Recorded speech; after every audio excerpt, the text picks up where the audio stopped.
તો સુરતના માંગરોળ તાલુકાના દેગડિયા ગામે મહિલા પર હુમલો કરી મોતને ઘાટ ઉતારનાર માનવ પક્ષી દીપડાને પકડવા વન વિભાગની ટીમ કામે લાગી છે। વન વિભાગે 8 પાંજરા મૂકી ડ્રોન કેમેરાની મદદ લીધી। સરકાર દ્વારા મૃતક મહિલાના પરિવારને 5 લાખની સહાય પણ આપવામાં આવી છે। જ્યાં સુધી દીપડો પાંજરે ન પુરાય ત્યાં સુધી કોઈ પણ લોકોને 1 લાખની બહાર ન નીકળવા માટે તંત્રએ અપીલ કરી છે। તંત્ર દ્વારા જાગૃતિના કાર્યક્રમો પણ કરવામાં આવી રહ્યા છે। તાત્કાલિક આ વિસ્તારની અંદર દીપડો પકડાય એ માટેના પ્રયત્નો શરૂ કરવામાં આવેલ છે। 8 જેટલા પાંજરાઓ પણ મૂકવામાં આવેલ છે। અલગ અલગ 8 ટીમ બનાવી અને દીપડાને શોધવાનું કામગીરી ચાલુ છે અને અલગ અલગ વિસ્તારોમાં દીપડાના ફૂટમાર્ક ખગારની પણ શોધખોળ ચાલુ છે। તો રાજ્યભરમાં દીપડાએ આતંક મચાવ્યો છે। એક તરફ અમરેલીમાં પણ દીપડાનો આતંક સતત વધી રહ્યો છે। માનવ પક્ષી દીપડાને પકડવા માટે હાલ વન વિભાગ દ્વારા પણ કવાયત તેજ કરવામાં આવી છે। વન વિભાગે 8 પાંજરા મૂકી ડ્રોનની મદદ તેમના આગમનને લઈને ગાંધીનગરમાં પણ તૈયારીઓ। પ્રધાનમંત્રી આવતીકાલથી ગુજરાત પ્રવાસે આવી રહ્યા છે, ત્યારે ગાંધીનગરના મહાત્મા મંદિર ખાતે 4થી global renewable energy investor meet અને એક્સપો 2024નું આયોજન કરવામાં આવ્યું છે, જેનું પીએમ મોદી 16મી સપ્ટેમ્બરે ઉદ્ઘાટન કરશે। 3 દિવસ માટે આ સમિટનું આયોજન કરવામાં આવ્યું છે, જેમાં 2030 સુધીમાં ભારતના નવીનીકરણ ઉર્જા ઉત્પાદનને 500 ગીગાવોટ સુધી વધારવા મહત્વપૂર્ણ બનશે। ઇવેન્ટમાં 40થી વધુ સત્ર યોજાશે, તેમજ 5 પ્લેનેટરી ચર્ચાઓનું પણ આયોજન છે। આ સમિટમાં 115થી વધુ B2B મીટિંગ્સ પણ યોજાશે। 25,000 પ્રતિનિધિઓ અને 200થી વધુ સ્પીકર્સ ભાગ લેશે। ઓસ્ટ્રેલિયા, ડેનમાર્ક, જર્મની અને નોર્વે સહભાગી દેશો છે। USA, UK, બેલ્જિયમ, ઓમાન અને UAEના ઉચ્ચ સ્તરીય પ્રતિનિધિ મંડળ હાજરી આપશે। ગેરકાયદેસર પ્રવાહીનું ગોડાઉન પકડાયું। ભરૂચમાં એસઓજીએ તવાઈ બોલાવી।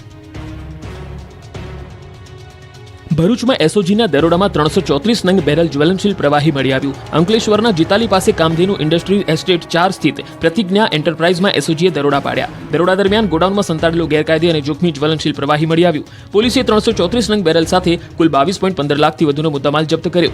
અંકલેશ્વર જીઆઈડીસી વિસ્તારમાં પેટ્રોલિંગ દરમિયાન બાતમી મળી હતી। અંકલેશ્વરના જીતાલી ગામ પાસે એક ગોડાઉનમાં ગેરકાયદેસર અને જોખમી રીતે જ્વલનશીલ પ્રવાહી કેમિકલ સંતાડેલો હોવાની જાણકારી મળી, જેથી આ ગોડાઉનમાં એસઓજીની ટીમ ત્રાટકી અને 334 નંગ જ્વલનશીલ પ્રવાહીના બેરલ પકડી પાડ્યા। સમગ્ર મામલે સેફટી વિના જોખમી રીતે કેમિકલ રાખવા બાબતે માધવરામ ઉર્ફે બબલુ રામકૃપાલ તિવારીની ધરપકડ કરી કાયદેસરની કાર્યવાહી કરવામાં આવી। સુરત શહેરમાં ભૂવા પડવાની સ્થિતિ યથાવત જોવા મળી રહી છે અને ત્યારે ફરી એક વખત વરાછા ખાંડ બજાર નજીક રોડ પર મસમોટો ભૂવો પડ્યો છે। રાહદારીઓ વાહન ચાલકો મુશ્કેલીમાં મુકાયા। સ્થાનિકોએ કહ્યું કે 15 દિવસ અગાઉ રોડ પર પડેલો ભૂવો તંત્રએ હજી પણ તેને લઈને કોઈ કામગીરી નથી કરી, ત્યારે તંત્ર શું મોટા અકસ્માતની રાહ જોઈ રહ્યું છે? સુરત મહાનગરપાલિકાની કામગીરી પર આવા અનેક સવાલો સ્થાનિકો ઉભા કરી રહ્યા છે।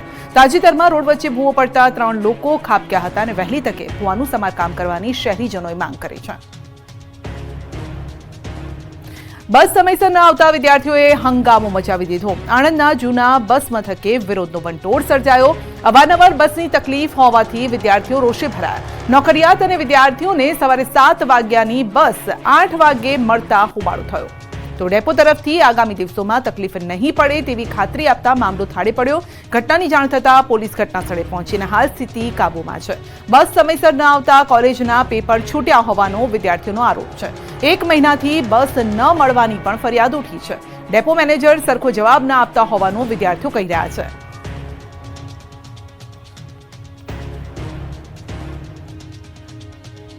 અમદાવાદમાં હાટકેશ્વર બ્રિજનો ભૂત ફરી ધૂણ્યું છે। ભાજપ કોંગ્રેસ વચ્ચે વાર પલટવાર। અમદાવાદમાં વિવાદિત ભ્રષ્ટાચાર બનેલો હાટકેશ્વર બ્રિજ આખરે ક્યારે તૂટશે તે સવાલ છે। બીજી તરફ જો તૂટશે તો ખર્ચ કોણ ભોગવશે તેની પર ચર્ચા પણ છે। અમદાવાદ મહાનગરપાલિકા કે પછી જૂની કંપની આ ખર્ચ ભોગવશે? કાયદાકીય રીતે આ બ્રિજનો ખર્ચ કોણે ભોગવવો જોઈએ એ સવાલ આજે ફરી ઉભો થયો છે। અમદાવાદ હાટકેશ્વર બ્રિજ વર્ષ 2022થી બંધ છે। વર્ષ 2022થી 2024 સુધી આ મામલે કોર્પોરેશન લાચાર રહ્યું છે, પરંતુ અચાનક જ રાજસ્થાનની એક કંપનીએ ટેન્ડર 52 કરોડનું ભર્યા બાદ વિપક્ષ દ્વારા ફરી આક્ષેપ કરવામાં આવ્યા કે બ્રિજનો ખર્ચ અમદાવાદ મહાનગરપાલિકાની તિજોરી પર ન પડવો જોઈએ।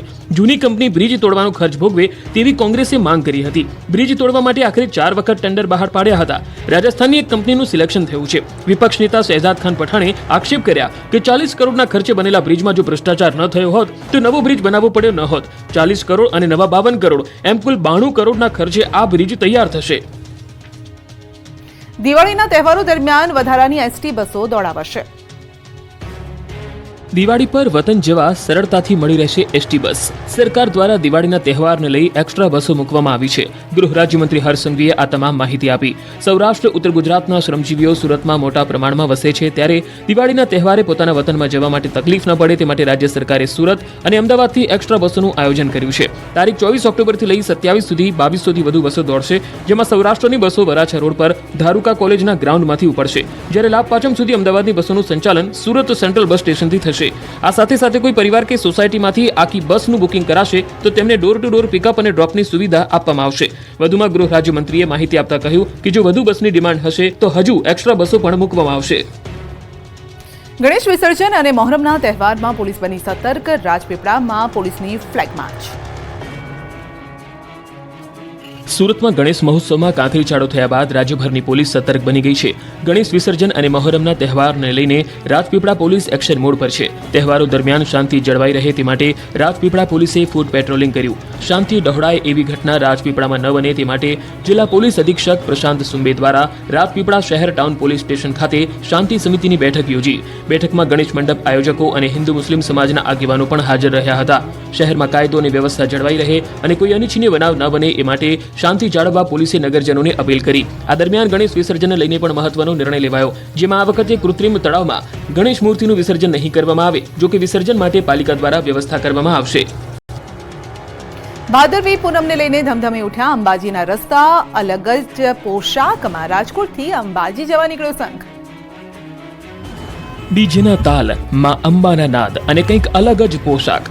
આ દ્રશ્યો અંબાજી પગપાળા જતા સંઘના છે. રાજકોટથી અંબાજી પગપાળા જવા નીકળેલો આ સંઘ સૌના આકર્ષણનું કેન્દ્ર બન્યો છે. એક જેવા વિશેષ પોશાક સાથે માતાજીના ગુણગાન ગાતા ભક્તો ઉમટ્યા. પગપાળા અંબાજી જતો રાજકોટનો સંઘ મહેસાણા પહોંચ્યો હતો. આ સંઘ છેલ્લા 23 વર્ષથી રાજકોટથી અંબાજી જાય છે. દર વર્ષે અલગ અલગ પોશાક સાથે આ સંઘના લોકો નીકળે છે. પગપાળા જતા આ 125 ભક્તોના અનોખા પોશાકે લોકોમાં આકર્ષણનું કેન્દ્ર જમાવ્યું. આ સંઘના ભક્તોએ 16 દિવસના 16 ડ્રેસ તૈયાર કર્યા છે. ભાતીગળ સંસ્કૃતિના અલગ અલગ ડ્રેસ પહેરી ગરબા ગાતા શ્રદ્ધાળુઓ અંબાજીના રસ્તા પદયાત્રા કરતા નીકળ્યા હતા. અંબાજીમાં મોહનથાળના પ્રસાદ માટે ભક્તોની લાંબી કતાર. ભાદરવી પૂનમને લઈને અંબાજી તરફ ભક્તોનું ઘોડાપુર ઉમટ્યું છે. લાખો શ્રદ્ધાળુ માં અંબેના દર્શને આવે છે, ત્યારે શ્રદ્ધાળુ દર્શન કર્યા બાદ મોહનથાળનો પ્રસાદ લેવાનું ચૂકતા નથી. એવું પણ માનવામાં આવે છે કે જે કોઈ મોહનથાળનો પ્રસાદ લીધા વગર જાય તો યાત્રા અધૂરી રહે, જેને લઈ અંબાજી મંદિરમાં મોહનથાળના પ્રસાદ કેન્દ્ર પર પ્રસાદ લેવા માટે લાંબી કતારો લાગી હતી. લોકોમાં મોહનથાળના પ્રસાદની માંગ વધતા મંદિર દેવસ્થાન ટ્રસ્ટ દ્વારા પ્રસાદ વિતરણના 16 સેન્ટર ઊભા કરવામાં આવ્યા છે.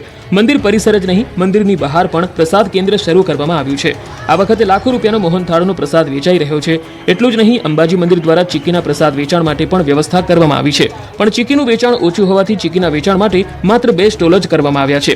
આ વખતે સરેરાશ 1 લાખ મોહનથાળના પેકેટની સામે ચીકીના માત્ર 4 થી 5 હજાર પેકેટનું વેચાણ થઈ રહ્યું છે. અને એ પણ યાત્રિકોની ચીકીની માંગ ખૂબ ઓછી હોવાથી મોહનથાળના પ્રસાદ કેન્દ્ર વધુ બનાવાયા છે.